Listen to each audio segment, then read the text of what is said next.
estimados colegas, estimados amigos, ya muy buenos días en Veracruz.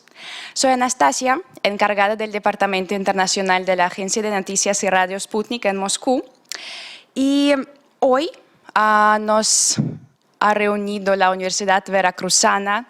Ya puedo decir que nuestros amigos, y me encantaría expresar nuestro sinceramente agradecimiento de todo el equipo de Sputnik a la Facultad de Ciencias y Técnicas de Comunicación, a todos los profesores que nos han reunido, a todos los estudiantes que han encontrado un rato para estar con nosotros. Es un gran placer y gran honor. Muchísimas gracias a estimada Rosy Lorena, a la directora de comunicación, que también está con nosotros, y por favor un par de palabras de su parte. ¿Qué tal? Muy buenos días a todos, un gusto saludarlos. Estamos muy complacidos de tener esta segunda sesión con ustedes, una gran conferencia que vamos a recibir el día de hoy sobre las herramientas tecnológicas para periodistas y cómo producir y divulgar contenidos. Veo que allí ya nos acompaña el periodista Víctor Sujov. Entonces, pues, gracias, bienvenidos todos. Ya tenemos aquí a nuestros estudiantes, a los colegas maestros responsables de este tipo de actividades que realizamos dentro de la facultad. Un gusto verlos nuevamente y pues adelante, bienvenidos todos. Rosy, es un placer verles de nuevo, siempre, siempre, siempre. Como ya he dicho, nos hemos reunido para discutir un tema bien urgente y muy actual, y si acá conmigo, no me lo puedo imaginar que esa vez seguimos en el formato presencial, que acá a mi lado está mi querido colega Víctor Sujov, responsable de emisiones en español de la radio Sputnik en Moscú. Antes de conceder la palabra a mi querido colega, bueno, les contaré un par de cositas muy interesantes sobre su carrera periodística y la agencia, y después sí, concedo la palabra. Bueno, Víctor empezó su carrera de periodista en 1983 en la redacción española de Radio Moscú Internacional, tras graduarse como filólogo romanista en la Facultad de Filología de la Universidad Estatal Lomonosov de Moscú. Es una de las universidades más grandes y más prestigiosas, no solo en Moscú, sino en el mundo. No estoy equivocada en eso. Y después aprendió varios géneros de periodismo radial, desde entrevistas y reportajes hasta presentación de programas de la problemática más variada. Después cursó estudios de posgrado de periodismo en la Universidad de La Habana, en Cuba. Y durante su carrera, muy interesante, dio cobertura a los eventos más variados, desde reuniones hasta eventos deportivos, culturales, musicales, exposiciones y muchos otros. Y desde que se registró nuestra agencia Sputnik, encargado de preparar materiales informativos para el auditorio extranjero, y desempeña como responsable de emisiones en español de Radio Sputnik desde Moscú. Entonces, chicos, por favor que lo aprovechen, porque es la oportunidad, me parece, exclusiva para compartir la opinión, para hablar con un periodista tan destacado como Víctor. Un par de palabras sobre nuestra agencia, por si acaso, no sé, entre nosotros hay alguien que no ha asistido a la clase anterior. Sputnik es una agencia internacional, una agencia de noticias internacional, como ya he dicho, con la sede en Moscú, pero con las delegaciones territoriales en todo el mundo, desde Pekín hasta Montevideo.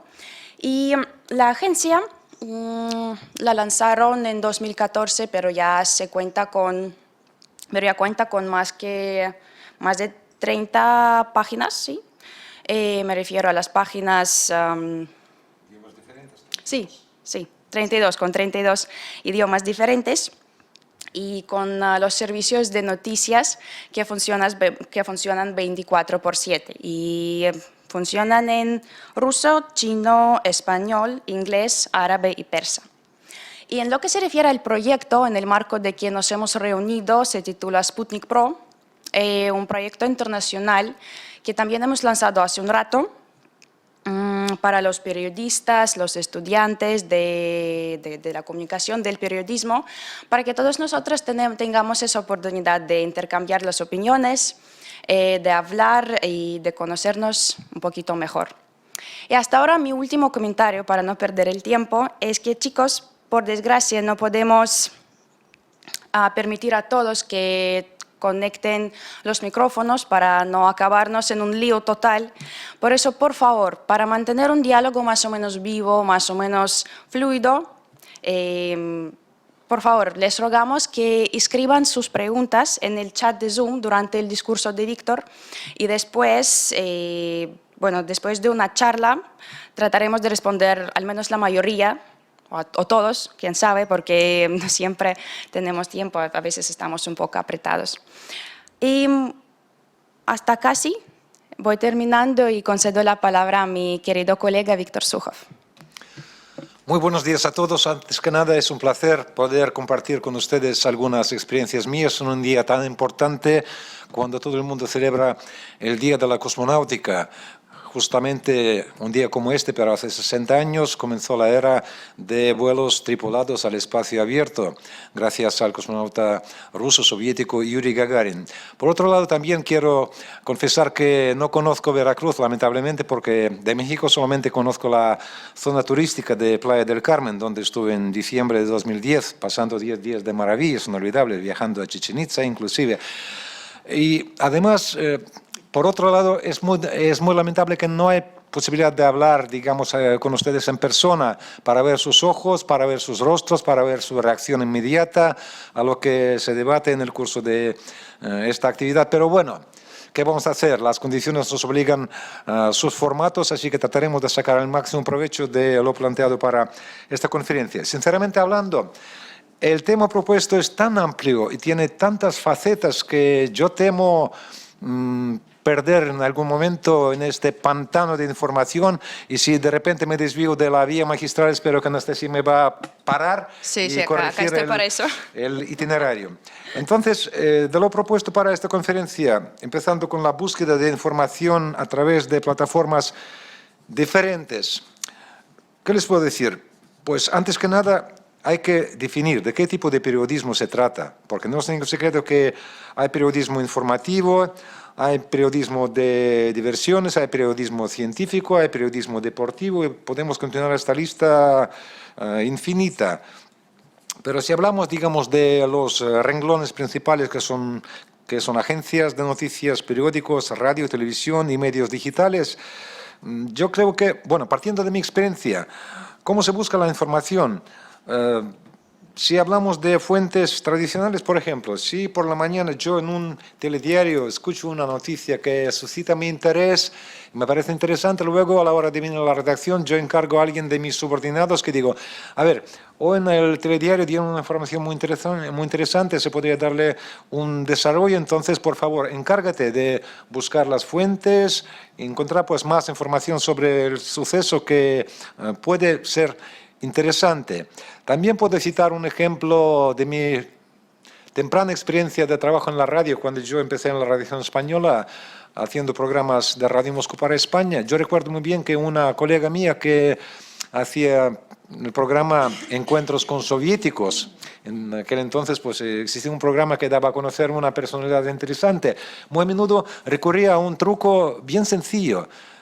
Hojeando la prensa local, encontraba una entrevista interesante hecha por escrito con algún personaje y se le parecía interesante la historia misma sobre esta personalidad. Luego se ponía en contacto con la redacción, buscaba la pista y los datos de esta persona, se comunicaba con esta persona, se le acercaba, se lo conocía en persona y luego hacía una grabación con audio, aunque era un ruso en este caso, no importa, pero luego dándole el formato radial ya nacía un programa a base de los datos ya publicados en una prensa local, pero en ruso, pero traducido al español, y con la voz del protagonista ya salía un programa radial. Es otra vía que permite buscar la información, digamos, para darle un formato adecuado.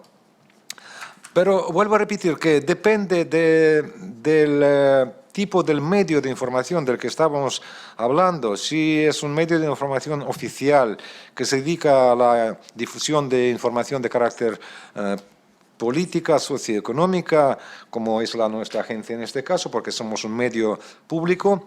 Claro que tratamos de tratar con la suma responsabilidad siempre y cuando se trate de una información que ya en el formato terminado presentamos a nuestro auditorio. No importa, vía nuestra página web o vía radio, hay que pues responder por lo que estamos transmitiendo. Y fieles a nuestra consigna es que contamos lo que otros callan. Entonces, vuelvo a repetir que si hablamos de las plataformas tradicionales, antes que nada, ¿quiénes son primeros en dar las noticias? Son las agencias de información. Claro, por eso siempre yo comienzo la jornada laboral revisando lo que dice nuestra agencia Sputnik Novosti, o sea, el servicio de Sputnik en español, y también estoy revisando otros servicios de noticias de otras agencias, que sean agencias mundiales, como la agencia EFE española, o como la AP estadounidense, o como Reuters, para ver cuáles son los temas clave que sacan a lo largo de las horas matutinas de la jornada que comienza. Y si encuentro algo interesante, entonces yo lo marco que esto podría tener un desarrollo, y aparte de eso ya pues decidimos si vamos a dar ampliación, el desarrollo a una u otra noticia. También ya he mencionado la televisión y también pues los periódicos. No solo el ejemplo que he citado, porque para mí los periódicos principales que tienen, digamos, la difusión a nivel nacional, aunque claro está que ahora los periódicos en papel están viviendo sus últimos días o sus últimos años porque todo ha pasado al espacio virtual, pero aún así los diarios digitales también te dan una idea de una información ya, digamos, elaborada con calma y presentada no en el régimen online o no en el régimen de reportaje instantáneo, sino es una información bien pensada, estructurada, que te permite darse una idea del tema tal y como lo enfoca cierto medio. Y si te atrae la atención, entonces, bueno, te sirve para darle un desarrollo. Y no es ningún secreto que en los últimos años cada vez son más importantes las redes sociales, que tienen su papel tanto positivo como negativo, diría yo. ¿Por qué? A diferencia del periodismo profesional y sobre todo del periodismo, si hablamos de medios estatales, las redes sociales son en este caso, digamos, si los enfocamos como medios de información, me refiero a los blogueros y los que escriben en redes sociales, no tienen tanta responsabilidad por lo que están diciendo. Por eso hay que siempre estudiar con lupa la información que difunden, porque una noticia sensacional podría resultar un fake, al fin de cuentas. Por eso hay que, digamos, tratarlo con un enfoque sopesado y serio, porque si todo el mundo está debatiendo algo y puede resultar, pues, no sé, un invento al fin de cuentas que tiene el precio de 3 centavos o 0 de precio. Y para no caer en esa trampa, entonces hay que tener mucho cuidado a la hora de partir de las noticias que se difunden a través de las redes sociales. Aunque también es cierto que muchas personalidades políticas, muchos líderes políticos que están en el poder ahora acuden a redes sociales para difundir sus ideas, hacer declaraciones, lo que a mí me parece un poco raro, pero bueno, es la realidad a la que tenemos que tener en consideración a la hora de analizar la situación informativa. Luego, pues si hablamos del segundo subtema ofrecido para esta rueda de prensa, me imagino que en la medida que voy expresando mis criterios, van a aparecer preguntas que Nastia va juntando y organizando por temas. Entonces, con su permiso, si hablamos de las peculiaridades de entrevistas en condiciones de la pandemia. Claro está que la pandemia nos puso a todos en unas condiciones bastante raras, unas condiciones desconocidas que nos enseñaron mucho. De eso hablaré un poco más tarde. Pero hablando de la entrevista como tal, antes que nada quiero subrayar que para hacer una entrevista interesante hay que cumplir con los requisitos que supone cualquier entrevista, desde mi punto de vista. Entonces, para empezar, hay que enterarse del tema, tratar de obtener el mayor conocimiento sobre el tema en cuestión. Si uno se orienta bien en este tema, bien. Si no, tiene que hacer un esfuerzo para hacer lo suyo. Y luego, pues, tratar de crear unas condiciones para ti mismo y obligarte, digamos, interesarte en el tema, porque si no, será evidente que al fin de cuentas la entrevista no va a salir interesante, atractiva para el oyente o el lector o el televidente. También a mí me parece muy importante obtener algunos datos sobre el entrevistado, porque siempre es muy agradable cuando estás hablando con alguien, le citas diciendo que en su momento, en una entrevista, usted ha dicho esto. Esto le hace creer a la persona a la que entrevistas que realmente tienes interés en el tema que estamos abordando y realmente pues conoces el tema y conoces algo, digamos, de la personalidad con la que estás haciendo la entrevista. Y por último hay que preparar una batería de preguntas. Esto es lo primero que me enseñaron, porque uno corre el riesgo de cruzarse con una persona que te escucha con atención y luego dice sí o no y te sigue mirando así. Entonces tienes que tener una batería de preguntas, no sé, una docena, unas 15 preguntas para atacar por otro flanco y obtener la información que te interesa. Entonces, vuelvo a repetir que lo más importante es que hay que interesarse de verdad por el tema, aunque a primera vista podría parecer no tan interesante, atractivo para ti, y solo en este caso puedes llegar al resultado deseado. Y las condiciones de la pandemia, claro que introdujeron las circunstancias de fuerza mayor que tenemos que superar. Una cosa es hacer una entrevista en persona, cuando ves la reacción inmediata de tu interlocutor, es una cosa, y cuando estás haciendo una entrevista en las condiciones de pandemia, o sea, a distancia, menos mal que lo estás haciendo con el soporte de video, haciéndolo vía Zoom o hacerlo vía Skype o WhatsApp. Tú ves a tu interlocutor, ves tu reacción. Pero si estás privado de esta posibilidad, entonces la tarea se complica un poco, porque si haces la entrevista como si fuera por teléfono, tienes que imaginar la reacción de tu entrevistado y entonces tratar de crear un ambiente de confianza es mucho más difícil, pero te obliga a ir perfeccionando tus datos, tus cualidades profesionales y poco a poco vas adquiriendo la experiencia y llegas al resultado planteado. Así que al fin de cuentas, en resumen, la pandemia nos enseñó a dominar nuevos instrumentos y es una experiencia que enriquece la profesión del periodista y, digamos, en su especialidad de entrevistado. Así lo veo yo. Por lo menos nuestra experiencia nos muestra que no hemos perdido la calidad de las entrevistas, de los programas que estamos haciendo a lo largo de este año, trabajando en condiciones de trabajo en régimen de remoto desde nuestras casas. Luego, hablando de periodismo de datos o periodismo de investigación. Gracias a Dios yo tengo, Anastasia en su presentación pues habló un poco de mi carrera profesional, pero también hay que destacar que yo tengo experiencia de trabajar durante 15 años en la agencia EFE, aquí en la delegación de Moscú. Como suplente de la redacción también pues cubría eventos deportivos, escribía algo, así que entiendo algo de la función de una agencia de información oficial. Entonces, hablando de datos, siempre hay que contar con fuentes fidedignas. Y la ley de una agencia de información, me refiero a una agencia seria, reza que no puede haber nada personal. No es un género de opinión.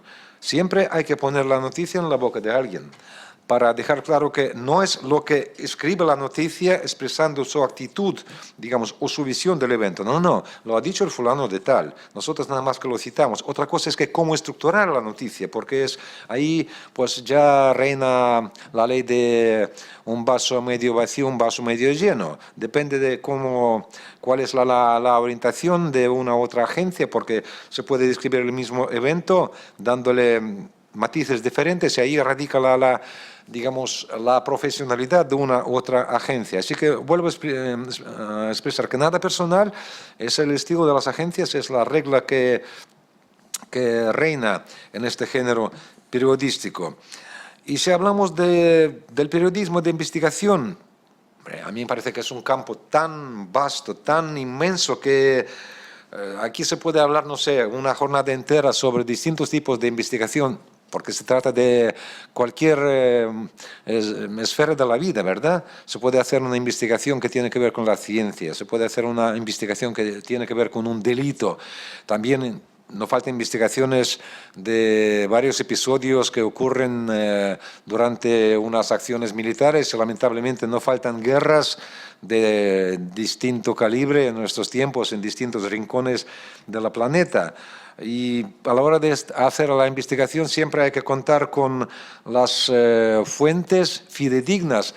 Y también aquí se puede distinguir varias cosas también. Una cosa es que cuando el periodista está metido, digamos, en el ambiente mismo y es participante del desarrollo del suceso, es una cosa, porque puede decir que yo he visto con mis propios ojos, entonces la agencia o la radio o la televisión pone, digamos, la imagen o da la palabra a su corresponsal en este caso, y claro que él responde por lo que está exponiendo.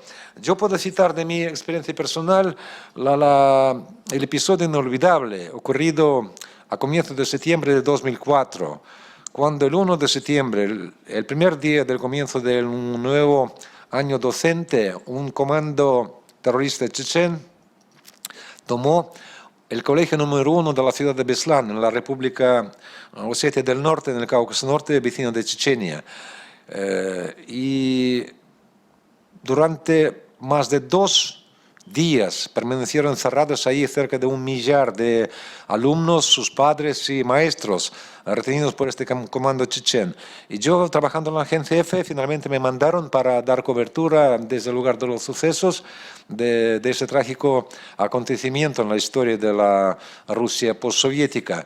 Y sinceramente hablando, yo llegué pues 2 o 3 horas después del asalto de este colegio, que tuvo un desenlace trágico. Murieron durante estos sucesos trágicos más de 300 niños, más de 300 personas en total, perdón, cerca de 200 niños de este colegio número 1. Aunque yo llegué un poco tarde, claro que ahí estaba montado un cerco militar que no nos dejaban acercarnos a este colegio, pero luego nos hicieron una excursión, un recorrido por el recinto mismo del colegio, que aún tenía minas y todo. Pero yo nunca voy a olvidar esos 2 días que me tocó convivir con los habitantes de esa pequeña ciudad, que lo tomó como una tragedia personal, cada una de esas familias. Yo hablé con varias profesoras de este colegio, hablé con varios niños, y realmente, aunque yo hacía una crónica para la agencia, entonces yo traté de escribir en español, en este caso, todo lo que me contaron los testigos, los participantes de este evento. Gracias a mis colegas en Moscú que dieron un toque de redacción al buen castellano, salió una crónica que realmente, pues, por lo menos pretendió reproducir los sucesos de aquel trágico evento. Para mí fue una experiencia valiosa e inolvidable de una investigación, pues de un periodismo de investigación, porque yo realmente pues reviví esos momentos recibiendo la información de primera mano de los participantes de esos sucesos. Claro está que mis colegas de las televisiones estaban en una situación más ventajosa en este caso, porque podían grabar los videos y transmitir los sentimientos, las emociones de esta gente que sobrevivió a esa tragedia. Pero bueno, el formato de la agencia me obligó a, digamos, a operar dentro del formato ofrecido, y así que hice todo lo posible, lo que estaba en la medida de mis posibilidades. Pero digo, trabajando para la radio, claro que yo lo haría mucho mejor, yo me doy cuenta de ello. Entonces digo, el periodismo de investigación es una cosa súper interesante, siempre y cuando hay posibilidad de realmente estar metido dentro del desarrollo de la situación y ver su progreso y poder describirlo minuto a minuto, paso a paso. O, por ejemplo, yo veo con claridad, si tenemos interés en contar, por ejemplo, cómo viven los estudiantes del mundo hispanohablante en Rusia, Por ejemplo, tenemos una universidad del suroeste de Rusia donde cursan estudios algo como 400 estudiantes de varios países de América Latina. Estoy hablando de la Universidad de Kursk, que está a unos 400 kilómetros al sur de Moscú. Yo tengo una idea de enviar un día a un reportero de mi redacción a esa universidad para hacer una serie de reportajes desde in situ, porque una cosa es pillar a alguien por teléfono y preguntarle qué tal se vive y todo, otra cosa es mandar a un periodista por un par de días para que pueda ver en qué condiciones vive esta gente ahí en esa ciudad provincial de Rusia, qué suelen hacer, qué les interesa, cuáles son sus problemas, y ya conocer la situación in situ, hablar con estas personas ya desde otras posiciones. Yo creo que al fin de cuentas va a salir una serie de reportajes muy interesantes que serán recibidos con buen agrado por la audiencia de Radio Sputnik en su servicio en español en varios países del mundo hispanohablante. Y por último, hablando de la verificación de información que nos proponemos a utilizar.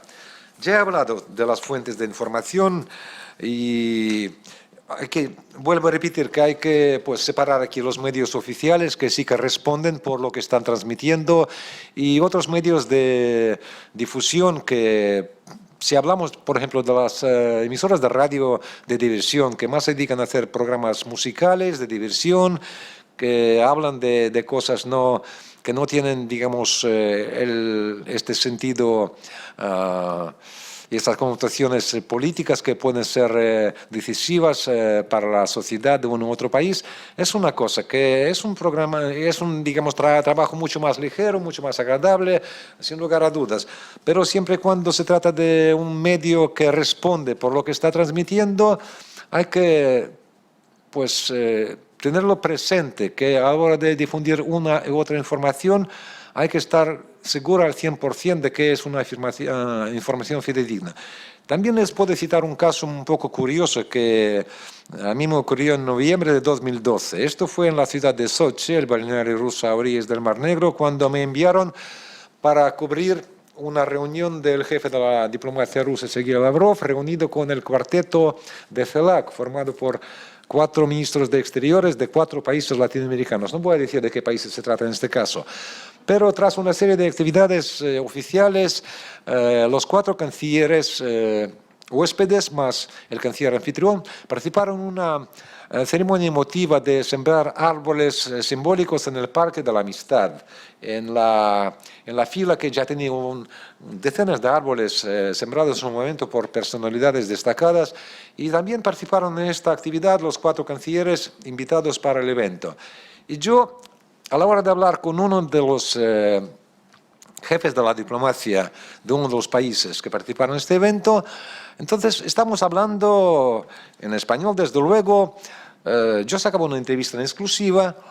Él me decía que, bueno, hace poco nuestro presidente visitó Rusia y nos gustaría que también un día nos visite el presidente Vladimir Putin. En este momento, un poco antes, se nos acercó una colega mía de la agencia nuestra, pero en su servicio en ruso, y bueno, escuchó una parte, no sé, se apartó, y cuando yo terminé la entrevista, de repente me llama mi jefe, mejor dicho, el jefe del servicio de Sputnik Novosti en español, dice: Víctor, a ver, ¿qué pasa? Digo, a ver, ¿qué pasa? ¿Hablaste con el canciller ese? Digo, sí. Lo que ocurre es que, bueno, ¿y por qué no me informas nada de Perú? Digo, a ver, ¿qué pasó? Dice, no, nuestros colegas del servicio ruso han sacado un flash. Digo, ¿qué flash? No, que el país X invita a Putin a realizar una visita a su país. Digo, hombre, ¿quién lo dijo? No, lo dijo el canciller de este país. Digo, vamos a ver, no fue así. Fue una frase sacada del contexto. Yo le traté de explicar que fue una charla así un poco informal con este canciller, y nada más que fue su emoción. Yo lo interpreté así, que me dijo que hace poco nuestro presidente visitó a Rusia y nos gustaría ver un día a vuestro presidente también en nuestro país. Digo, más nada. Me dijo, no. Y a base de esto, mi colega sacó un flash que luego supone mandar un avance, ampliación de la noticia, pero a mí me pareció un poco irresponsable esa actitud, porque vender la noticia como si fuera una noticia bomba, en realidad no era así de claro, porque yo hice esa entrevista y yo puedo calificar, digamos, la seriedad de la respuesta que yo recibí del entrevistado. Así que, en resumen, siempre hay que tener en mente que si uno está seguro al 100% de la información que está transmitiendo, tiene que estar preparado para poder rendir las cuentas y explicar en qué se basa su seguridad de que lo que está transmitiendo realmente corresponde con la verdad. Más o menos así. Yo creo que si he desviado, digo, del trayecto magistral, no sé si me va a corregir, parar No, y todo bien, ponerme en todo el cauce. perfecto, como siempre. No. Muchísimas gracias, Víctor. Bueno, creo que podemos proceder a la, perdón, a otra parte de nuestra charla, la sesión de preguntas. Es mi parte favorita porque, bueno, supone algún diálogo. Chicos, por favor, que no sean tímides. Si tienen alguna pregunta, bueno, durante nuestra charla, que sigamos, por favor, que nos escriban las preguntas. Mi colega Asia, que está a mi lado, me mandará todas las preguntas, o sea, por favor, ese es justo momento para preguntar algo. Y sí, tenemos varias preguntas. La primera, ¿qué ha sido lo más complicado al momento de hacer periodismo de investigación? ¿Es una pregunta a mí? Sí. Lamentablemente, digo, mi experiencia de hacer periodismo de investigación se reduce a este momento trágico que me tocó vivir en 2004, cuando yo pues, fui testigo de las consecuencias de este horrible acto terrorista emprendido por un comando chechen en este colegio número 1 de Beslan que dejó tantas víctimas, en su mayoría los niños. Y en lo demás, digo, no tuve la oportunidad de dedicarme al periodismo de investigación porque, digo, mi desarrollo profesional fue así que trabajando en la radio yo hacía de todo un poco, pero investigando algo así de fondo, a mí me da una vergüenza, pero no puedo citar ningún otro ejemplo, es de lamentar. ¿Y no le gustaría probar? Pues sí, como no, sí, como no. Sí, de verdad, no sé. Creo que sí, es bastante interesante. Y hay otra pregunta vinculada con, bueno, con su experiencia, pero como nunca ha tomado periodismo de investigación, la pregunta es, ¿ha estado en situaciones de riesgo al momento de hacer periodismo de investigación? Pero si lo reformulamos, como no ha estado en esas situaciones, ¿cuál podría ser un peligro para un periodista que se encarga de eso? Bueno, para empezar, la profesión del periodista es una profesión bastante peligrosa. Los acontecimientos Por desgracia. los acontecimientos de los últimos años nos muestran que no faltan víctimas entre nuestra familia periodística en varios países del mundo que caen a manos de terroristas, que caen a manos como víctimas del periodismo de guerra y así por el estilo.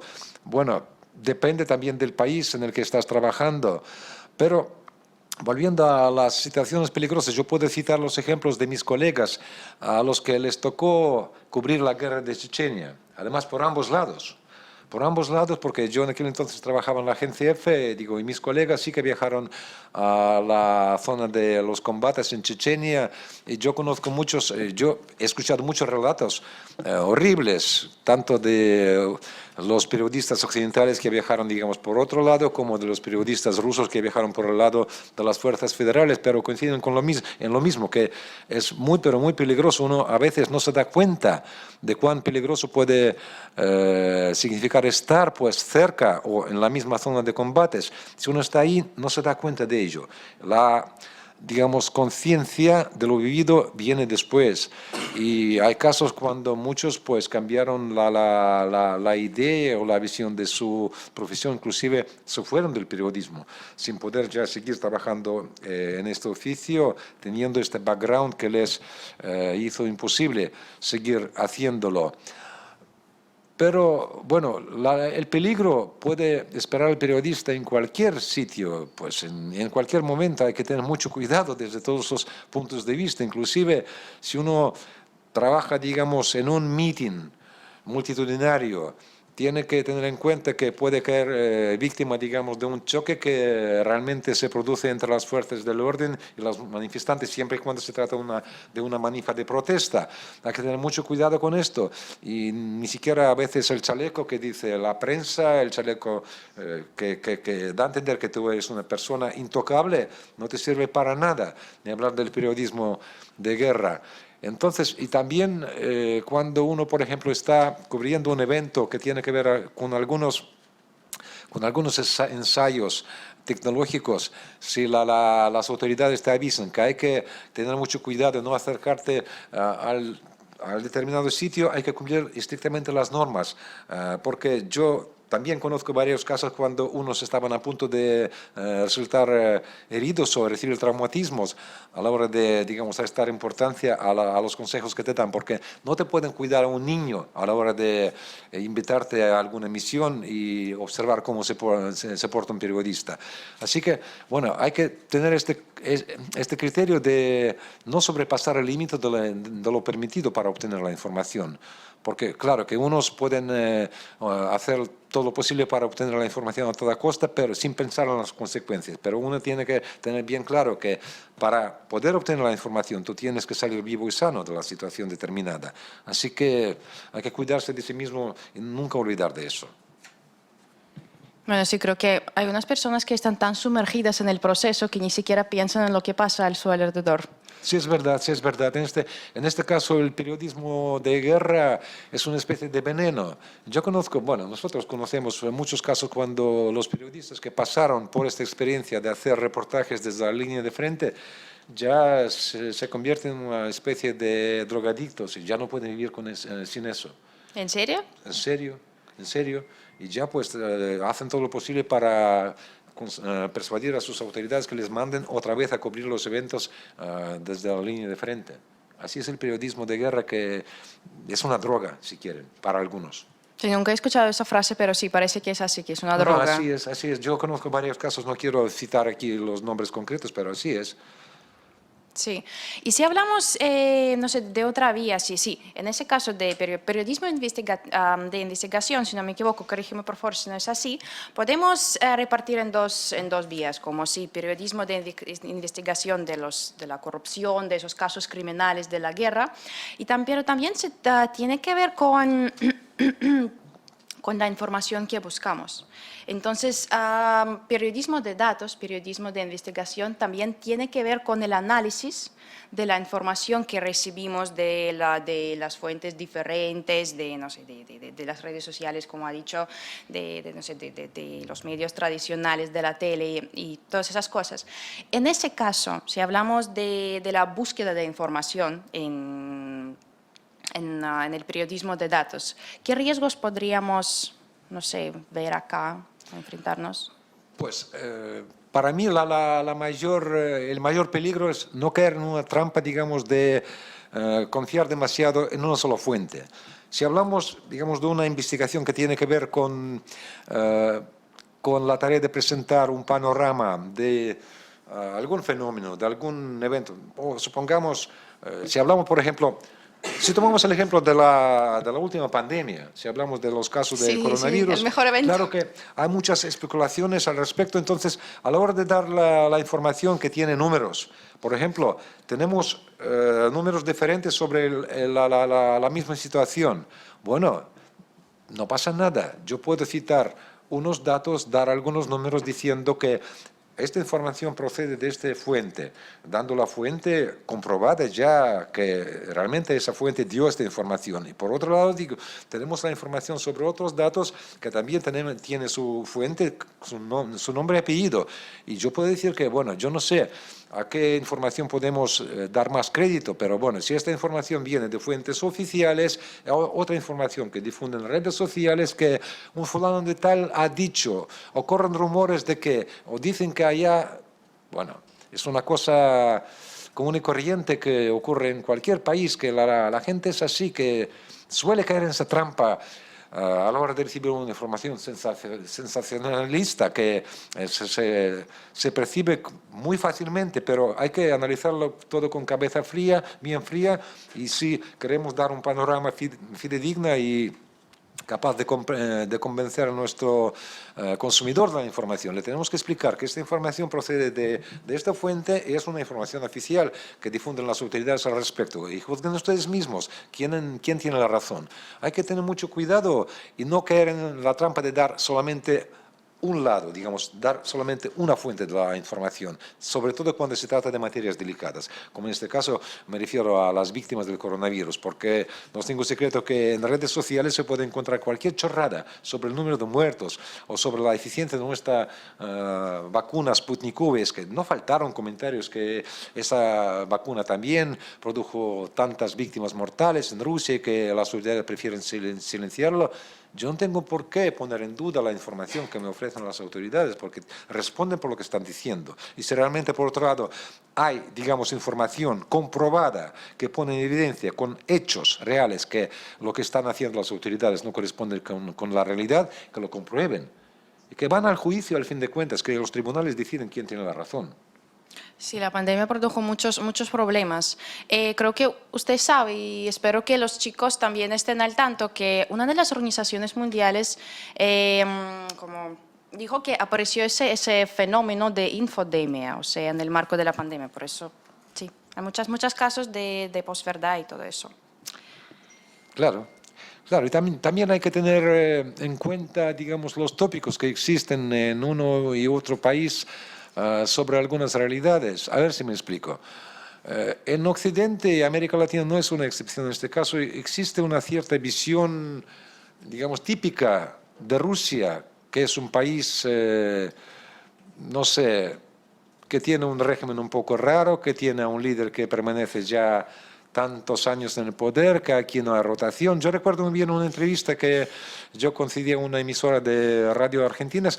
En los tiempos de pandemia, justo pues el interés hacia Rusia creció enormemente, porque siempre y cuando ocurre algo, claro que tú conviertes en el foco de la atención. Cuando Rusia anunció el registro de la primera vacuna, el 11 de agosto del año pasado, yo recuerdo muy bien que ya fuimos atacados desde varios países de América Latina, porque todos querían información de primera mano, desde Moscú, desde el país donde nació esa vacuna. Pero en una de las entrevistas, hace poco, el presentador del programa, entre otras cosas, dice: Víctor, ¿y qué tal se vive en la así llamada democracia en Rusia cuando el presidente está tantos años en el poder, que no hay rotación y tiene perspectiva de permanecer otros tantos años? Yo tuve que explicarle que parece que tenemos dos opciones, dos visiones diferentes de la democracia, porque se puede interpretarlo de distintas maneras. Porque si preguntamos a un ruso si realmente cree que hay democracia en nuestro país, van a decir que sí, y yo también digo que sí, porque las elecciones, que sean parlamentarias, que sean presidenciales, son absolutamente transparentes, participan observadores internacionales de varios países del mundo y dejan constancia de que no notificaron irregularidades que permitan hablar de un fraude electoral y nada de eso. Así que, bueno, sí, la gente prefiere esta vía de desarrollo en nuestro país, es su derecho, es una opción democrática prevista por nuestra Constitución. Y hay países donde realmente pues, la Carta Magna obliga una rotación de la jefatura del Estado. Bueno, es el problema de este país, es su realidad. Nosotros respetamos las reglas según las cuales está viviendo este país, pero queremos que respeten también las nuestras. Entonces, ¿qué quiero decir con esto? Que a veces resulta un poco difícil explicar que la visión de uno u otro fenómeno es un poco diferente y hay que tener en consideración las circunstancias concretas de cada uno de los países de los que estamos hablando. Y hay que respetar las realidades de este país y tenerlo siempre en consideración a la hora de mantener un debate sobre uno u otro tema. Bueno, sí, la política y el periodismo siempre están tan vinculados, siempre están muy cerca. Y creo que podemos seguir con otra pregunta. En México, los casos de corrupción en los últimos años son resultado de un periodismo de investigación que maneja las herramientas digitales de búsqueda para acceder a la información. ¿Podría Víctor decir a los alumnos la importancia de conocer las herramientas digitales y la preparación para el manejo de bases de datos para hacer un buen periodismo? Yo me atrevo a afirmar que sí, pero digo, yo me atrevo a afirmar que sí porque mi situación es un poco especial en este caso, a ver si me explico. Lo que pasa es que normalmente a los casos de corrupción se dedican los medios nacionales que trabajan para su lector, su televidente, su radio oyente de este mismo país. En cambio, toda mi carrera profesional tiene que ver con la difusión de la información destinada para el exterior. En este caso, es un poco, digamos, difícil mi situación porque prácticamente no nos dedicamos a la investigación de los casos de corrupción, porque, bueno, ¿cómo podemos, por ejemplo? Es que difícilmente yo me imagino en función de un periodista, digamos, de un medio ruso que se dedica a analizar, a investigar los casos de corrupción en algún caso determinado que tiene que ver con la realidad rusa, para difundirlo luego para el exterior. No sé, digo, yo no soy experto en la materia, por eso digo, a mí me resulta realmente un poco difícil opinar sobre el tema, pero yo respeto mucho los esfuerzos que hacen mis colegas, nuestros colegas que trabajan en medios nacionales. Por ejemplo, inclusive puedo citar el canal de televisión RASI, es un medio público ruso que tiene la cobertura nacional en todo el país, es un canal federal que vive gracias al presupuesto del Estado, y hay programas de investigación que realmente pues revelan los casos de corrupción escalofriantes, y gracias al esfuerzo y al buen trabajo de esos periodistas revelaron casos de corrupción que finalmente condujeron a digamos, a la pérdida de cargos de varios funcionarios de distinto rango, y algunos inclusive se fueron a la cárcel. En este caso es un trabajo bien agradecido antes que nada por el auditorio de este canal, que digo, se trata del auditorio nacional. Pero vuelvo a repetir que el caso de un medio que difunde para el exterior es que, bueno, nada más que podemos constatar los hechos de las investigaciones periodísticas ya llevadas a cabo por nuestros colegas, y cuando ya hay un veredicto, que sea del tribunal, o cuando hay una decisión de dimisión de uno u otro funcionario por corrupción, a eso se limita nuestra función como medio de difusión para el extranjero. Bueno, acabo de decir que la política y los medios de comunicación están muy vinculadas. Creo que en ese caso sí, podemos decir eso. Porque, por ejemplo, ¿sabe? Es que, eso es mi opinión. Bueno, siempre hablamos de las opiniones. Es que a veces los políticos también usan los medios de comunicación ahora, por desgracia, para, no sé, para perjudicar la imagen de la reputación de las autoridades y todas esas cosas, ¿sabes? Para no sé, para ser mejor a los ojos de otras personas. Y usan las redes sociales y esas tecnologías, me refiero al periodismo digital, lo usan para, no, ¿cómo decirlo? Lo usan a su manera, digamos, para perjudicar la imagen y la reputación de otra persona. Y es que no podemos controlar ese flujo de información que está en las redes, y no me refiero solo a las redes sociales, sino a la red global. Es bastante difícil controlarlo, como ya lo ha dicho. Y por eso aparecen esos casos de corrupción, yo creo.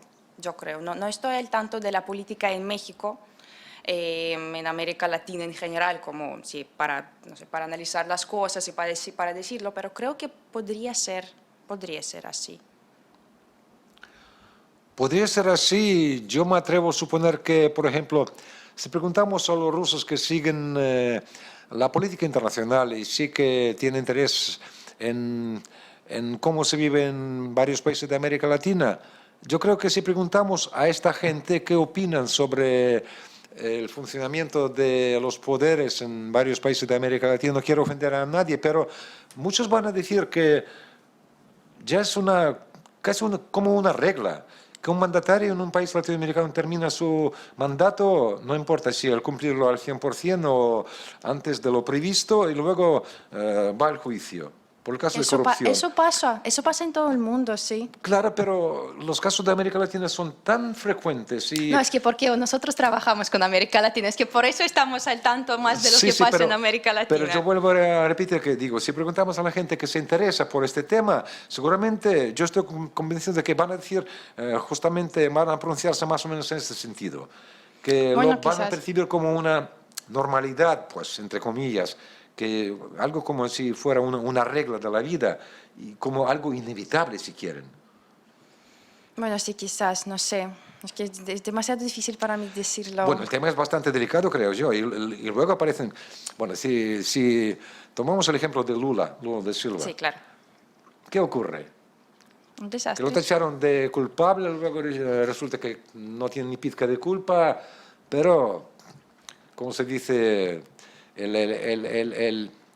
algo se quedó, algo de mal sabor de boca se quedó. O como fue el caso de el ex presidente del Fondo Monetario Internacional, el francés, que aspiraba a la presidencia francesa. Y luego inventaron un caso de como si hubiese violado a una persona y esto sirvió de pretexto para desbancarlo de la carrera presidencial en Francia. Y luego resultó ser que fue un invento, que fue un fake del 100%, pero ya está, el tren se fue. Él perdió la carrera presidencial y lo desbancaron de esta competencia. O Sí, sea, sí, sí, sí. hay, digamos, métodos sucios de competencia que usan el periodismo, en este caso, para deshacerse de una persona Sí, indeseable, en este sí, caso. sí, sí. Y para evitar eso, yo creo que eso hay que analizar también lo que está escrito, comparar los hechos, no sé, en los periódicos diferentes, en las fuentes de información diferentes, para saber lo que pasa por un lado Desde y por luego. otro lado. Bueno, seguimos con otra pregunta. En casos de malinterpretación de las expresiones del entrevistado, ya sea por cuestiones de idioma o cultura, ¿qué sucede al momento de publicar un artículo? ¿Algún entrevistado ha presentado alguna queja alguna vez? Bueno, es una pregunta bastante complicada.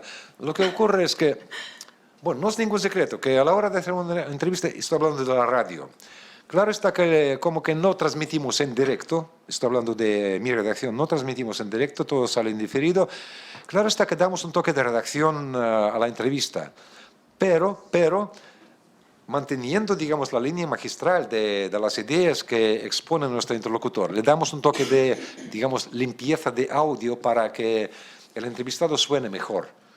Porque, digo, a diferencia de una entrevista en directo, la entrevista transmitida en la variante grabada nos permite pulirla y dejarla pues, bien bonita y bien atractiva.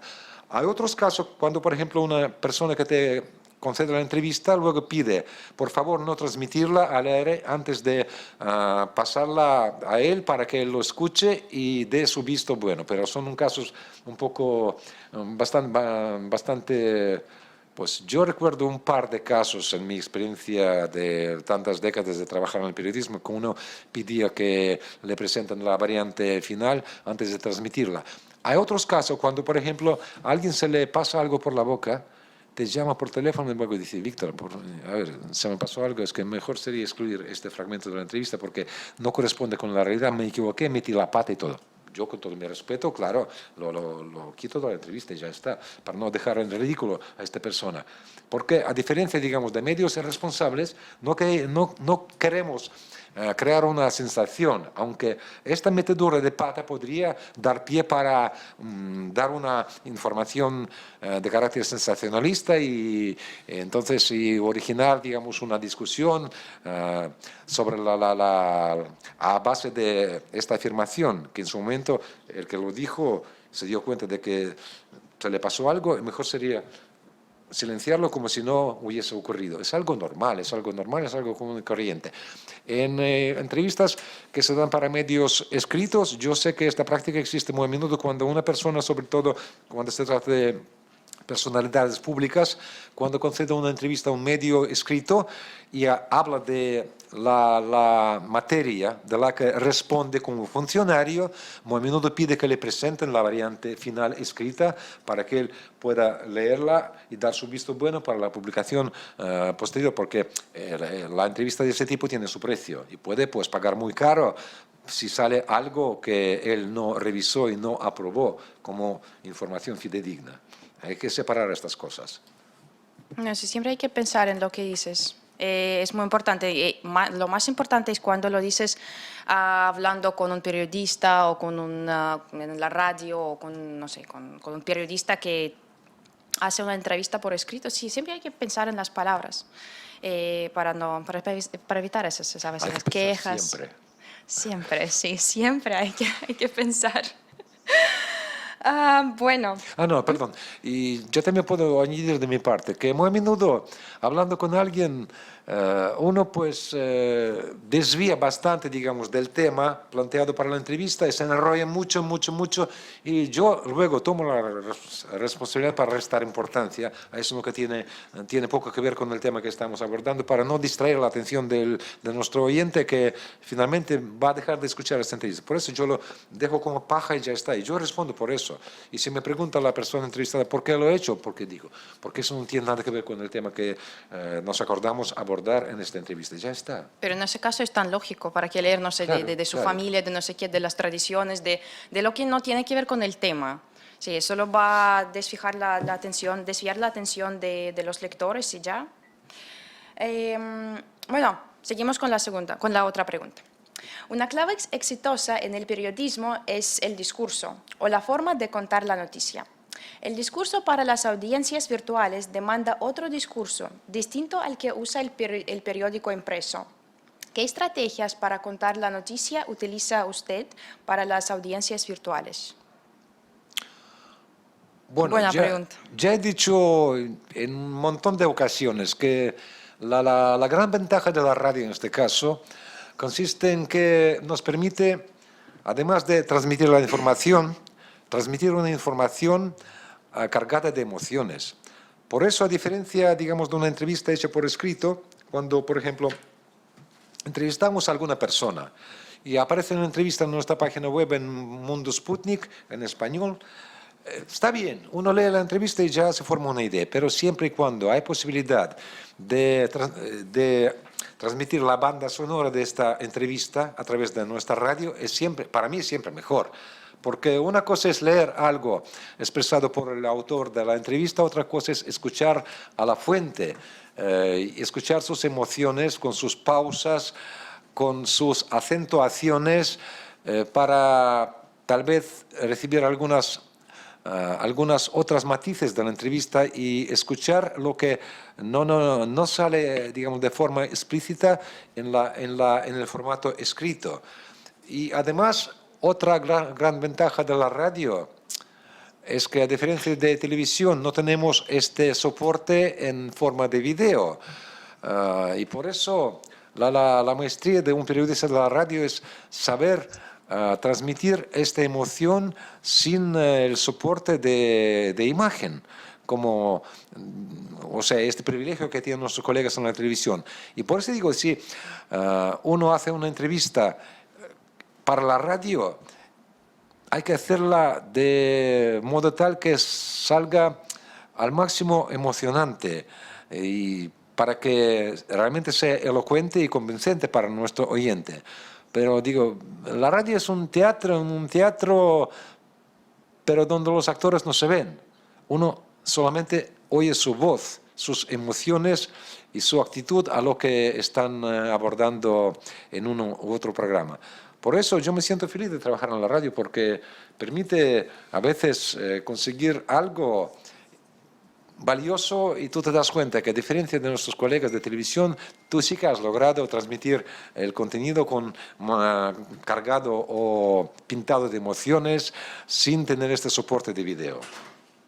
Bueno, sí, la radio es como un organismo muy diferente a la televisión, a la prensa escrita. Bueno, cualquier de esos tipos tiene su estructura, tiene sus características muy interesantes. Pero si, por ejemplo, hablamos de los periódicos, de los artículos, me refiero, y sí, de las formas de contar la noticia, me parece que ahora las tecnologías y ese formato virtual, me refiero a las páginas web, a las redes, también ha cambiado un poco la estructura de la noticia y también la forma de contarla. Por ejemplo, ahora los periodistas pueden añadir esas infográficas, hacer la noticia más interactiva, ¿sabe? Atraerlos a los lectores, no sé, vía esos chats donde pueden escribir algo y después los periodistas podrían cambiar, no sé, algún párrafo, alguna información, si no en esa noticia, sino en la siguiente, para como tener en cuenta lo que dice el auditorio. Claro, no. En esto radica una gran ventaja de nuestros días, creo yo, y el desarrollo de las tecnologías que permiten hacer esta comunicación interactiva mucho más dinámica y prácticamente en régimen online. Porque si antes, por ejemplo, un periódico escribe un material, ¿no? Y luego los lectores se les enganchó la noticia, les enganchó el contenido de este artículo, escriben una carta por escrito, en papel, lo meten en su sobre, mandan por correo a la redacción, luego llega la carta, llegan las cartas, eso da pie para el autor del artículo dar continuación al tema, pero tiene su desarrollo en el tiempo bastante prolongado. En cambio, ahora todo se resuelve en un instante. Es verdad, es verdad. Yo recuerdo muy bien que también mi experiencia de trabajo en la agencia EFE muestra cómo iba progresando todo. Muy bien dijo uno de mis jefes en la agencia, en la medida que iban desarrollando las tecnologías, que una noticia escrita, bien, es una noticia que sale por canales de la agencia, que van a publicar los periódicos. Si la acompañamos por una crónica de radio, mejor, porque en este caso varias emisoras de radio pueden utilizarla en su programación, porque tienen la voz del autor de esa noticia. Si añadimos a la misma una foto, mejor todavía, porque en este caso un diario puede publicar la crónica acompañada de una foto de la misma fuente. Y si añadimos a eso una historia en video de 1 minuto y pico, ya tendremos una historia redonda en el formato digital, o sea, en todos los formatos. La noticia escrita, acompañada de una crónica de radio, acompañada de una foto y acompañada de una historia en televisión que puede utilizar cualquier televisión que es cliente de esta agencia. Y claro está que una vez publicada la noticia en nuestro portal, por ejemplo, en Sputnik Mundo, y ya aparecen los comentarios abajo, ya a través de redes sociales, donde también se reproducen esas noticias, ya se puede montar un debate en el régimen online. Uno escribe su comentario, el autor le contesta y ya ahí nace otro tipo de comunicación instantánea. Claro que ahora pues vivimos a otras velocidades. Si antes viajábamos a caballo, digamos, con cierta velocidad, ahora viajamos en trenes súper rápidos a otras velocidades. Así es la vida misma. Y eso tiene reflejo en el periodismo moderno y gracias al desarrollo de altas tecnologías nos permite hacer este intercambio en el régimen online, como sucede de ahora, que vemos las imágenes, los rostros de algunos de ustedes en la pantalla, pero estamos hablando del régimen real, manteniendo este diálogo. Sí, sí, sí.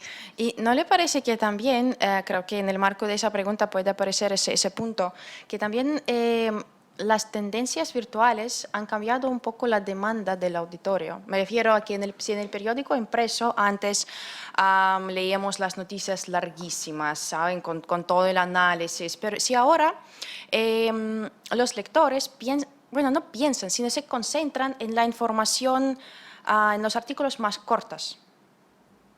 Sí, es verdad, pero yo creo que es, no sé, es un imperativo del tiempo, pero de todas formas, el periodismo tradicional plasmado en la prensa escrita, creo yo, nunca va a morir.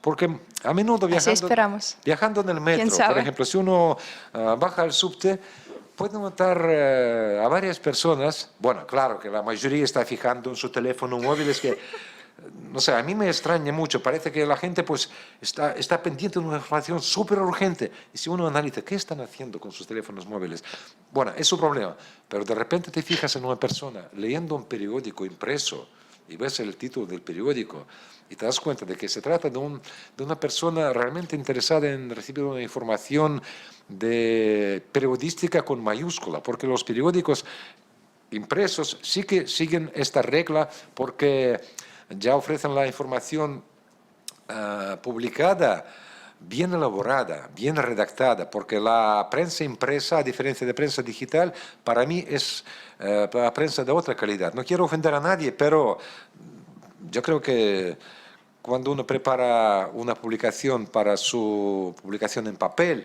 tiene otro nivel de responsabilidad. Entonces, pero por otro lado también es cierto que como que vivimos en un mundo que vive a otras velocidades, claro que la gente no tiene tiempo ni ganas de digerir una información bien detallada y profunda. Para eso uno sí realmente va pues, a una edición especializada para recibir una información del tema que le interesa, para estudiarlo con calma y a fondo. Pero si uno vive, digamos, en un mundo lleno o súper lleno de información, claro que le interesa recibir una información instantánea, analizarla, a ver si le interesa o no le interesa, y pasar a algo diferente. Eso tiene no sé, sus bienes y sus malos, creo yo. Pero luego con el tiempo uno se pone más maduro, se crece, se da cuenta de que realmente determina para sí mismo cuáles son sus intereses y llega un momento cuando le dejarán de interesar esas informaciones así instantáneas de un momento que nacen y mueren sin dejar ninguna huella. Pero algo así, digamos, de carácter eterno se queda.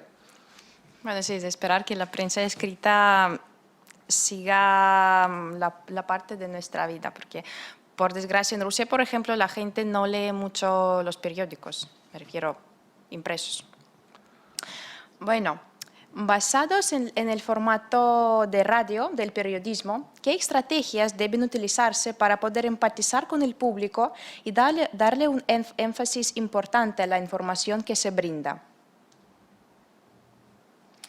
Pues depende a qué se refieren. Pues si hablamos de los presentadores de radio, claro está que tienen que ser actores, en buen sentido de la palabra, manejando un lenguaje culto, formulando bien las frases, cortos preferiblemente, tratando de, digamos, no desviar de la línea magistral, de la información que quiere transmitir a su lector, y en este caso va a ser elocuente.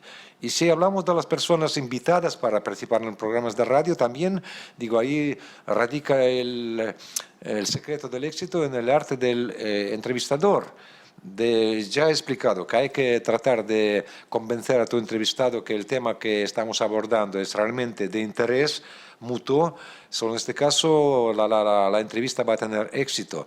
¿De qué más decir? Pues hay que saber seleccionar a las personas que invitas al programa, porque si resulta que la persona que invitas no tiene nada que contar, nada interesante de que puede contar, entonces va a ser una cosa aburrida, de poco interés, y el oyente va a cambiar la frecuencia, ir a otra emisora de radio, simplemente va a apagar el aparato y ya está. Pero si, por ejemplo, hablamos de esa persona que es, no sé, bastante aburrida o que responde a las preguntas como sí, no, no sé, o con las respuestas muy cortas, ¿qué puede hacer en ese caso el interlocutor? No sé, si hablamos del online, del formato online indirecto, o si hablamos del formato cuando, no sé, cuando publicamos la entrevista después. No importa, el problema es que si tú has invitado a esa persona, seguro de que te puede proporcionar una información interesante, entonces es tu deber. Tienes que sacar esa información a toda costa. A toda costa. Torteando. Para poder justificar la certeza de la invitación precisamente de esta persona, para confirmar, para comprobar que no ha sido casual. Porque luego te van a preguntar, ¿en qué estabas pensando a la hora de invitar a esa persona si no tiene nada que contar? Cosa lógica. Bueno, sí, creo que es también, sí, eso depende de ambas partes, sí. Desde luego, desde luego. Sí, y sí, no sé, si hablamos del interés del público, bueno, claro que sí, un entrevistado es una persona interesante que puede contar muchas cosas, que puede sí, compartir sus experiencias tan personales claro, como sí. Perdón, en este caso también hay que definir dos formas de transmisión, que es de suma importancia. Una cosa es transmitir algo en vivo e indirecto. En este caso, claro, que tú corres el riesgo de invitar a una persona que no te puede contar muchas cosas, tú haces todo lo posible, esfuerzas al máximo para sacar la información de la persona en este interrogatorio, entre comillas, y no sale nada, entonces, bueno, no pasa nada, te pueden poner un comercial, ya cambiar el tema, o sea, resumirlo y ya está. Y la ventaja de hacer programas en diferido, como trabajamos nosotros, si realmente tú planeas una entrevista y finalmente te das cuenta que no sale nada de esa entrevista, no la haces y ya está. Una vez hecha la entrevista no la vamos a transmitir y eso suele ocurrir a menudo. Si alguien de mis redactores me trae una entrevista, yo la escucho y digo, a ver, ¿y de qué está hablando el señor? ¿Te pareció interesante? Me dice que sí. Digo, mentira. No te puede parecer interesante porque no tiene ni pizca de interés. Perdóname, pero con todo mi respeto, eso al basurero. Y seguimos trabajando. Y entonces en ese caso no hay quejas de los ¿Quejas? entrevistados. Que dieron la entrevista y después no vieron ninguna publicación. Son casos muy raros, pero bueno, yo apenas me acuerdo de un par de casos de esta naturaleza, pero ¿de qué se va a quejar si no contó nada? Bueno, pero a él le parece que se ha contado mucho. Bueno, Siempre pensamos que somos los mejores, que somos el centro del planeta. no, si me pregunta la persona entrevistada por qué no se ha transmitido esa entrevista, yo le voy a explicar, trataré de explicarle con De una manera muy con delicada. argumentos claro, o encontrando una razón para explicar que ha cambiado la situación, que eso no Que ya vino no a está del tiempo, que interés, ya sí, el que tema otro se tema fue, Sí. por mucho que quiera, ya no hay posibilidad de transmitirla, será otra vez, es que bueno. Bueno, sí. Nos quedan unas preguntas y unos minutos. ¿Y qué hay del periodismo de precisión del que se habla en esos días? ¿A qué se refieren? Periodismo de precisión. Sabe, yo también empecé a leer, bueno, unos textos y se dice que es un tipo de periodismo que surge como reacción al periodismo tradicional. Corrígeme, por favor, si estoy equivocada. Por medio del acercamiento a disciplinas como la sociología, la estadística, el rastreo de datos informatizados. Entonces es un nuevo método que hace hincapié en la revisión técnica de la metodología científica empleada por cualquier tipo de cuantificación de trascendencia noticiosa. Bueno, yo devolvería esta pregunta a la persona que me Sí, la quizás hace. hay que porque- reformularla si se puede hacerlo de alguna manera, ¿no? Como ¿No? que yo no domino el tema, no soy experto en esa materia, yo invito a que compartan con nosotros los que están estudiando este asunto y ya a lo mejor pues saben mucho más que nosotros y pueden tener algunas opiniones al respecto. Bueno, a ver, sí, de verdad, a veces los estudiantes saben mucho, mucho más que nosotros, sí. Por eso Desde hablamos luego, con ustedes. Desde luego. Sí, una persona muy delicada. Bueno, ¿qué tan importante es el Departamento para Hablantes Hispanoamericanos en la agencia y cómo ha influido en su formación profesional conocer esas culturas? Uy, me encanta la pregunta. Sí, es verdad, es verdad. Yo puedo pues volver a las raíces de mi carrera periodística y resulta que, digo, yo me formé como filólogo, pero no trabajé de profesor ni un solo día en mi vida, aparte de dar un par de veces clases particulares. Resultó que yo me encontré en la redacción española de Radio Moscú Internacional siendo estudiante de quinto año cuando hicimos las prácticas en la redacción española. Y me enganchó mucho el mundo de la radio. Entonces, cuando terminé mi carrera universitaria, yo pasé un par de meses trabajando como, digamos, un principiante fuera de la plantilla, trabajando con las cartas que recibimos en la redacción española, haciendo, o sea, continuando esa especie de las prácticas. Y cuando se abrió una vacante, una plaza vacante, entonces me aceptaron la plantilla. ¿Y qué ocurre? Que en aquel entonces, yo digo sinceramente, que yo me gradué como filólogo teniendo el catalán como mi primera especialidad, formando parte además del primer grupo de estudios del catalán, que éramos pioneros. Entonces, y el castellano yo tenía como mi segunda especialidad. Cuando yo me gradué como filólogo, mi inglés, que era bastante bueno, digo, sacando el pecho, ya se fue el pasivo, porque ya no practicaba el inglés. Luego, el castellano como segunda especialidad era bastante flojo. Del catalán ni hablar, porque siendo pioneros, más bien estudiamos el catalán en el plan científico, en el plan descriptivo. Entonces, ¿qué ocurre? Yo, con pocos conocimientos de castellano, me encontré en la redacción española. En aquel entonces, ahí trabajaban con locutores 4 o 5 personas, más 5 creo yo, de los llamados niños de la Guerra Civil Española, que fueron traídos a la Unión Soviética siendo niños en los años 1936-38 y se formaron en la Unión Soviética como niños de la Guerra Civil, ya recibieron sus carreras universitarias, algunos de ellos aquí en la Unión Soviética pero hasta los últimos días de su vida aquí no aprendieron ruso sin acento, hablaban con un acento fuertísimo, pero conservaron su castellano. Y como que trabajaban de locutores, gracias a ellos sí que aprendí algo. Y fue mi primer acercamiento con la cultura española, pues que yo percibí a través de los españoles de pura cepa. Gracias a ellos sí que aprendí algo. Y luego yo pasé muchos años trabajando más metido en el ambiente español, español de España. Y luego, cuando ya nació La Voz de Rusia, empecé a trabajar ya en la región latinoamericana, ampliando mi horizonte de conocimientos de la cultura iberoamericana, ya conociendo a otras naciones del habla hispana.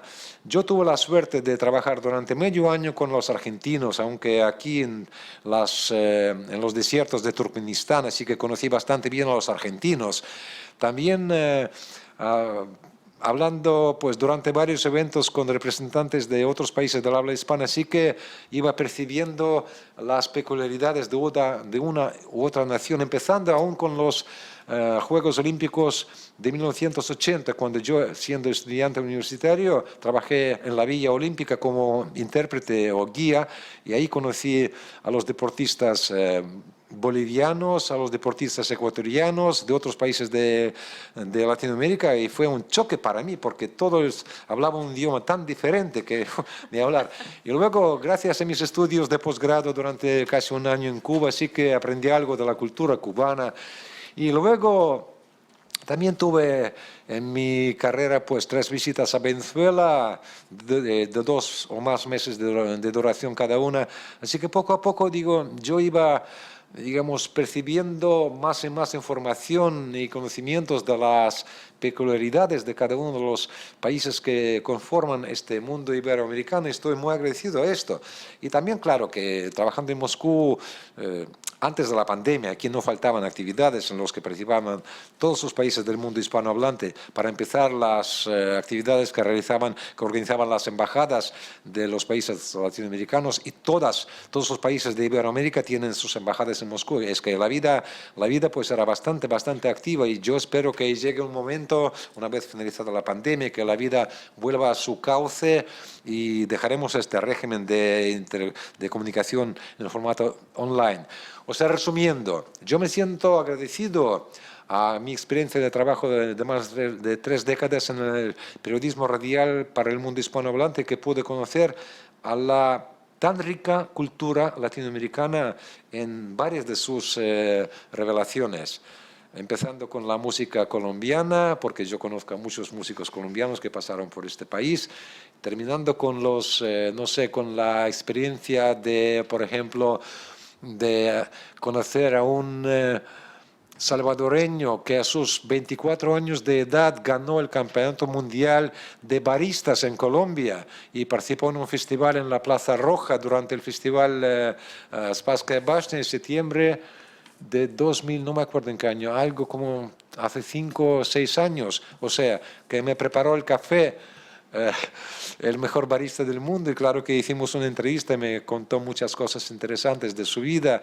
Y bueno, puedo acordarme de un montón de episodios que me regaló mi carrera periodística, conociendo a muchas personas brillantes, representantes de todos los países del mundo hispanohablante. Sí, yo adoro América Latina, a su gente. Por desgracia nunca lo he visitado. Espero que solo me espere ese viaje, ¿sabes? De toda mi vida, creo. Pero me encanta y trabajar con ustedes y, no sé, de hacer algunas actividades. Siempre están, no sé, como las relaciones son tan cálidas y son tan cercanas que ya no puedo imaginar ni siquiera mi vida sin América Latina. Y volviendo a la pregunta, a la segunda parte de pregunta de la importancia del Departamento Latinoamericano en la agencia, creo que Sputnik Mundo es uno de las páginas, es una de las redacciones más importantes en la agencia, es una de las más grandes. También disponemos de un servicio de noticias, como ya he dicho, que funciona en español, y la redacción es grandísima. Entonces hay mucha gente involucrada en ese proceso, porque, bueno, sí, Sputnik Mundo. Bueno, yo también creo que el servicio, o sea, los servicios en español de la agencia Sputnik son de suma importancia, porque Además que pretendemos proponer una información alternativa a la que ofrecen los mainstream mundiales que se encuentran bajo el dictado de las agencias occidentales, no es ningún secreto. Yo creo que la importancia de Sputnik en su difusión de información en español es enorme porque, para empezar, el mundo hispanohablante cuenta con 18 países de Latinoamérica, más España, más Andorra, más Guinea Ecuatorial, o sea, hay una veintena de países que hablan el mismo idioma, así que tenemos un auditorio tan variado, tan interesante, tan diferente y tan unido al mismo tiempo por el mismo idioma que yo me siento realmente agradecido por poder trabajar para este auditorio que recibe nuestra información. Es verdad. Sí, muchas gracias. Hay otra pregunta vinculada con lo que ha dicho. ¿En qué momento de su vida se dio cuenta de que ese área del periodismo sería lo suyo? ¿Y qué fue lo que lo enamoró del periodismo? Bueno, Un preciso momento. bueno, para empezar, yo les digo sinceramente que yo, en una conferencia yo me acordé de este episodio, que yo de niño jugaba a la radio. No sé cuántos años tenía, tal vez 5 o 6, cuando mis familiares me construyeron una réplica de la radio a base de un banquillo de madera, un taburete así pequeño, colocado o tumbado al lado. Ahí pusieron pues 2 cositas redonditas, ahí dibujaron la escala y yo estaba jugando a la radio, moviendo estas rueditas y buscando mi frecuencia deseada. Pero bueno, esto se remonta a los tiempos de niño. Pero luego, a mí me encantaba escuchar la radio siempre. Y en mi época, la televisión en la Unión Soviética apenas pues apareció. Yo recuerdo muy bien que cuando yo tenía algo como 6, 7 años de edad, sí me fui al colegio. Nos reunimos en la habitación de nuestros vecinos y estábamos viviendo en un apartamento comunal, o sea, compartido entre 4 familias. Y una sola familia tenía un televisor, entonces nos reunimos todos para ver un programa interesante por el único canal que existía en aquel entonces. Pero la radio siempre estaba presente en mi vida. Y luego, cuando nos tocó hacer las prácticas en la radio, en Radio Moscú, cuando yo vi este ambiente, y en aquel entonces Radio Moscú era una familia realmente de gente, o sea, era, digamos, en miniatura, una réplica de las Naciones Unidas, si quieren.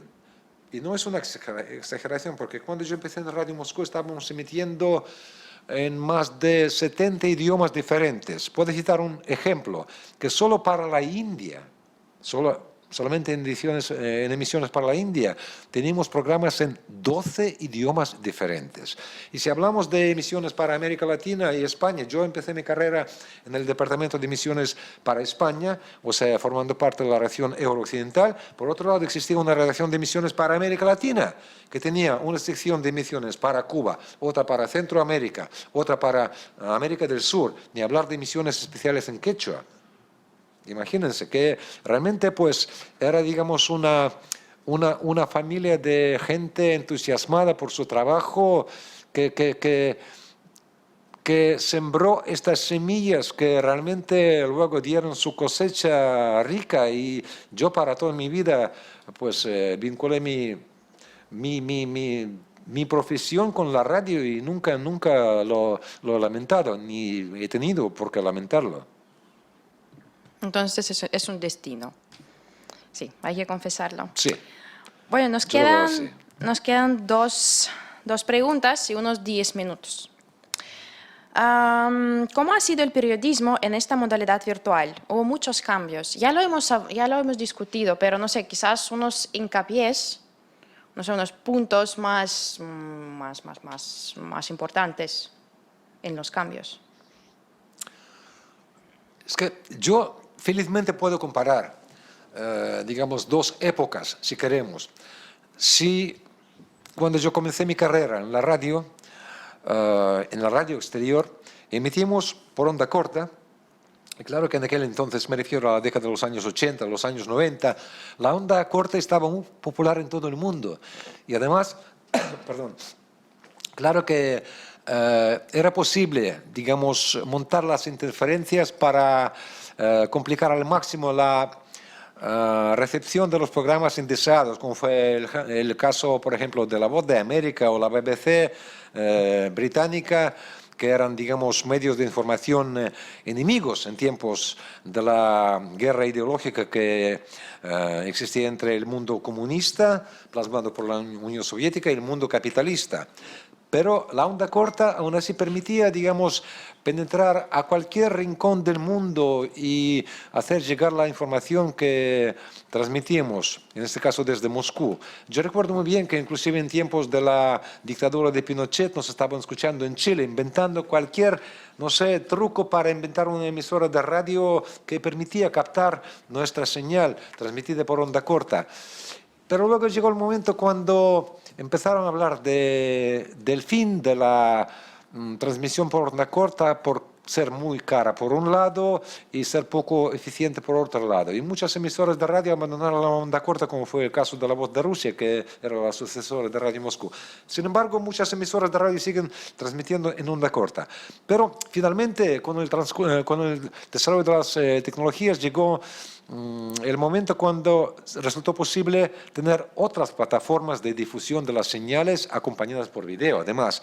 Y en este caso, claro que los medios de información que trabajan para el exterior se encontraron como nuestra emisora de radio, en este caso, se encontraron en una situación un poco complicada, una situación nueva, que nos obligó a buscar otras formas nuevas, digamos, de presentar nuestra información para que sea más adaptable para las nuevas plataformas que ofrecen, en este caso, los medios de Internet. Y yo creo que todavía estamos en la búsqueda de los parámetros óptimos para mantener, por un lado, digamos, la vía magistral de nuestro desarrollo, nuestra línea editorial por un lado, y por otro lado, los métodos de presentación de nuestra información en los formatos que sean aceptables y aceptados para el auditorio. Y solo el tiempo va a mostrar qué formatos son capaces de sobrevivir en estas condiciones de tremenda competencia y qué formatos ya son anticuados y condenados a morir. Ojalá la radio pues sepa encontrar estos nuevos formatos para estar presente en la vida de los medios de comunicación. Gracias. Sí, de verdad yo creo que lo de la radio nunca desaparezca. Bueno, no, nunca desaparece, porque bueno, seguirá existiendo al menos. Yo lo espero también. Espero, sí. Y si hablamos de los cambios que las tecnologías, ese formato, esa modalidad virtual, produció en la prensa en general, en los medios de comunicación en general. Si nos concentramos en la radio, en la tele y en los periódicos. Si hablamos de los cambios en general, por ejemplo. Bueno, es una cuestión un poco filosófica. Yo no puedo responder por todos, pero si, por ejemplo, analizamos algunos periódicos, ¿qué ocurre? Que un periódico que sale en la forma impresa también tiene su página digital. Y yo me di cuenta de que en el formato digital aparecen varios materiales, pero no todos luego forman parte de la versión impresa de este periódico. Esto me hace suponer que, digamos, los criterios de aceptar los materiales para su posterior publicación en la forma impresa, y claro que el periódico tiene su formato, que ahí no puede caber todo lo que tiene el periódico, tienen un valor especial porque son materiales, digamos, más interesantes, más importantes desde el punto de vista de la redacción de este periódico. Lo que sale en forma impresa, porque son cosas más, digamos, de mayor duración, si quieren. En cambio, el formato digital permite actualizar la página con una frecuencia pues alucinante. Se puede incluir un servicio de noticias que se renueva a cada instante, se puede pues formatear el diario en su formato digital de una manera mucho más libre y es mucho más, digamos, sintética el formato que te permite meter ahí más materiales durante la jornada. Entonces, esta es la gran ventaja de este nuevo formato digital que ofrecen las tecnologías para un periódico, creo yo. En la radio ocurre, pues, no sé si ocurre lo mismo porque a mí me resulta un poco difícil opinar porque, digo, nosotros tenemos nuestro formato de emisiones, en estos momentos tenemos 2 horas de emisiones diarias desde Moscú. Estamos preparando a lo largo de la jornada, al final de la jornada grabamos este material en forma de radio y los metemos en nuestro horario de transmisión que se transmite y luego se repite en las horas determinadas. Entonces, y hablando de la televisión, yo no soy gran experto en la televisión. Mejor dicho, no conozco nada de televisión porque no me gusta, para empezar, así de claro. No me gusta la televisión porque yo soy hombre de la radio y siempre voy a defender la radio como mi medio de prensa predilecto. Bueno, sí, es que las tecnologías nos ofrecen muchas ventajas.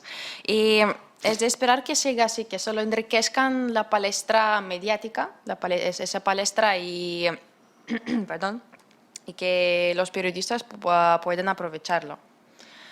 Bueno, es que la última pregunta era muy parecida a lo que acabamos de discutir, por eso no sé si necesitamos, si necesitamos repetirlo. Creo que no, creo que ya lo hemos respondido. Perdón, es que estoy un poco resfriada. Muchísimas gracias, Víctor. Muchísimas gracias a los estudiantes, a los apreciados profesores que nos han reunido a esa hora tan temprana para México. Era un verdadero placer hablar con ustedes, bueno, vía chat de Zoom, pero no tenemos otra salida, otro medio.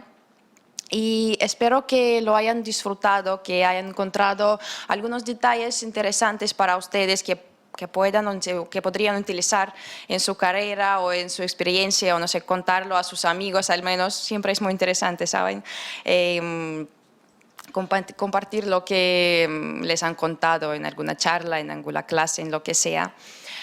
Estimada Rosy, por favor, no sé si tiene algún comentario, alguna impresión o si les gustaría añadir algo. No, pues muchas gracias, Anastasia. Fue muy interesante la plática de Víctor, sobre todo contar con su experiencia a lo largo de más de 3 décadas, como él bien nos señalaba. Entonces, creo que ha sido muy interesante lo que nos ha comentado. Los chicos creo que han quedado satisfechos con las dudas que han planteado. Entonces, pues agradecer nuevamente el apoyo por parte de ustedes para esta serie de conferencias que hemos estado teniendo, ¿no? Y bueno, esperamos la siguiente con ansias. El maestro, el doctor Raciel Martínez, nuestro director de comunicación universitaria, desafortunadamente no se pudo conectar el día de hoy, tenía una actividad con la rectora, entonces pues ya no pudo estar presente, pero les deja muchos saludos a sus amigos rusos, dice él. Gracias de verdad por su presencia, gracias a mis compañeros maestros que nos acompañaron el día de hoy. Efectivamente es lunes y a las 8 de la mañana a veces es un poco pesado por el horario, ¿no? Pero bueno, gracias por la plática, ha sido muy productiva para todos. Pues un saludo muy grande desde Veracruz y pues estamos a sus órdenes también acá. Un saludo grandísimo a señor Raciel. Recuerdo sus palabras tan lindas sobre Rusia para nosotros también. Por desgracia no lo hemos visto hoy, pero no sé, espero que la charla que viene algún día podamos verle. Sería un gran placer. Entonces, chicos, muchas gracias a todos ustedes, a los profesores, a Víctor que está a mi lado. Sí, también. Sí, quiero también. Sí, por favor. Sí, pues, yo quiero decir muchas gracias a los organizadores de este evento por el gran esfuerzo de reunir a estas horas matutinas de un lunes, como acabas de decir, para participar en este evento. Y yo, sinceramente, deseo mucho que la próxima vez sea posible ya organizar un evento de este tipo, pero ya en persona, para poder, viendo sus ojos, decirles a ustedes, mandé. Muy bien, muchas gracias. Sería muy, muy chévere. Entonces espero que nos veamos muy pronto, no sé, el mes que viene o el otro semestre. Para nosotros siempre es un gran placer ver a todos ustedes y discutir cualquier tema que les interese. Entonces, saludos y muchísimas gracias. Que tengan un muy lindo día que solo empieza en Veracruz. Chao. Así Gracias. es. Buen Buenos día, que días. esté muy bien. Sí, buenos días. Hasta luego. Коллеги, мы закончили.